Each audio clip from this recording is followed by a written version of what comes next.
Wir laden Sie alle zu unserer langen Nacht des Lesens, die am 18. Juni im Goethe-Institut stattfindet. Sie sind alle willkommen.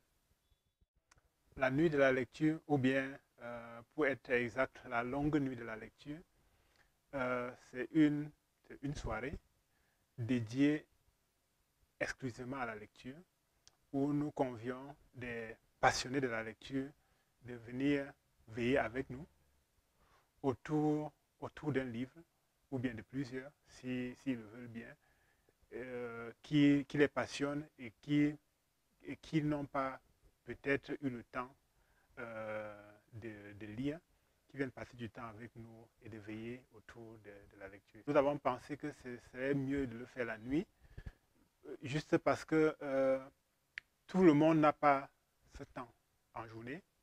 On est sûrement occupé par d'autres activités socio-professionnelles peut-être, et que c'est peut-être pendant la nuit qu'on aurait du temps pour lire. La nuit aussi, pour cet aspect veillé, la veillée pendant laquelle on est plus tranquille, on décide de se consacrer exclusivement à une activité, ou bien où on est complètement détaché des autres activités puisque ça se passe la nuit et que les autres participants sociaux sont soit endormis ou bien s'occupent d'autres choses ou pensent que c'est une heure inappropriée pour contacter les uns et les autres. Et là, on a plus de temps pour soi, pour se consacrer à une lecture qui a été repoussée depuis longtemps. Donc voilà pourquoi on a décidé de le faire la nuit. Et voilà pourquoi on a aussi décidé de le faire toute la nuit. Parce que c'est, je l'avoue, c'est un peu ambitieux de vouloir passer toute une nuit à lire. Mais je pense que les passionnés de la lecture, les vrais passionnés de la lecture ne trouveraient pas ça très surprenant. Beaucoup dormir la nuit d'avant. C'est ce que je conseille. Donc, je sais que c'est un challenge, mais je pense que venir avec des dettes de sommeil ne serait pas indiqué.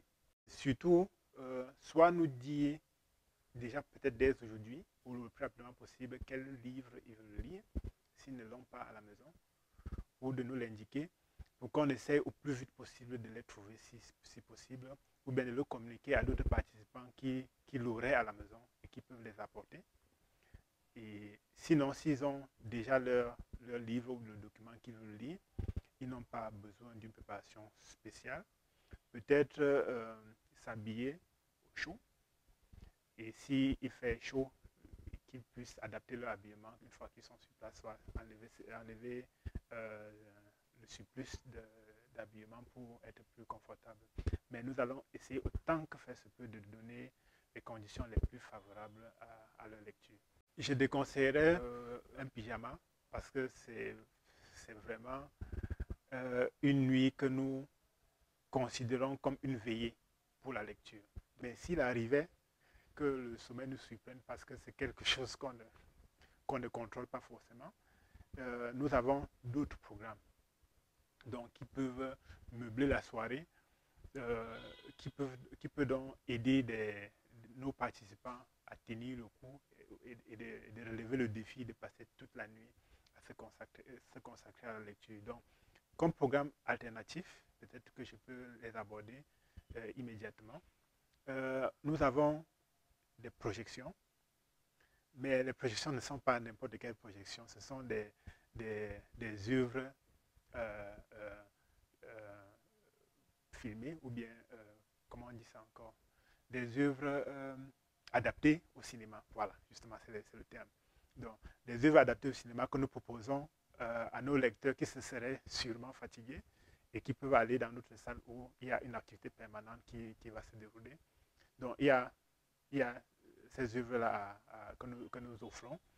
Il y a des contes, des activités de contes proposées par Alima, le conteur Alima, qui va nous entretenir pendant la nuit aussi avec des contes et qui va peut-être aussi donner la possibilité à nos participants qui peuvent se découvrir des talents de conteurs et qui peuvent nous les proposer. Donc, Pour ceux qui vont se faire surprendre par le sommeil, ça peut aussi être une activité pour eux de regagner quelques vigueurs et de boire autour d'une tasse, je sais pas, de thé ou de café et de retourner donc à la lecture. Comme autre activité, puisqu'on maîtrise mieux ce dont on parle.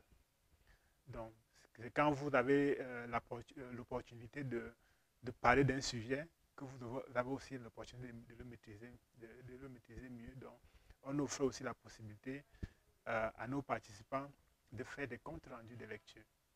Donc, une heure ou bien à des séquences de la soirée, on se réunit dans notre salle de spectacle et les participants nous expliquent ce qu'ils ont lu, nous expliquent un peu le contenu, mais sans oublier qu'au départ, on se retrouve d'abord dans la salle où chacun présente à peu près sommairement son objet de lecture avant que chacun entre maintenant dans la lecture silencieuse. Donc, on va essayer d'ici samedi 19h d'organiser les salles, d'organiser les espaces de lecture, des tables de lecture selon les moyens que nous aurons, mais les participants auront chacun, dans la mesure du possible, un espace confortable pour la lecture. Notre bibliothèque est assez fournie. Vous pouvez choisir des classiques qui vont de Goethe. Je commencerai par celui dont notre institut porte le nom. Donc, vous pouvez commencer par Goethe et son acolyte Schiller. Mais ça va de Heinrich Heine Bertolt Brecht. Ces classiques-là, vous pouvez les lire. Et il y a aussi des auteurs contemporains comme Wilhelm Genazzino.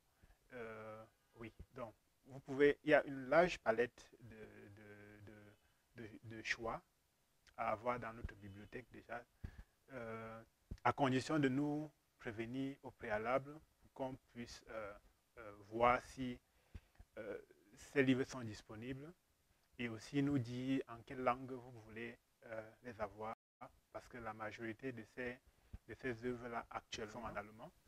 Et si vous n'êtes pas germanophone, donc ce serait indiqué de nous signaler en quelle langue vous voulez avoir ces œuvres et que nous pouvons déjà vérifier notre répertoire ou bien notre catalogue pour voir si ces œuvres sont disponibles.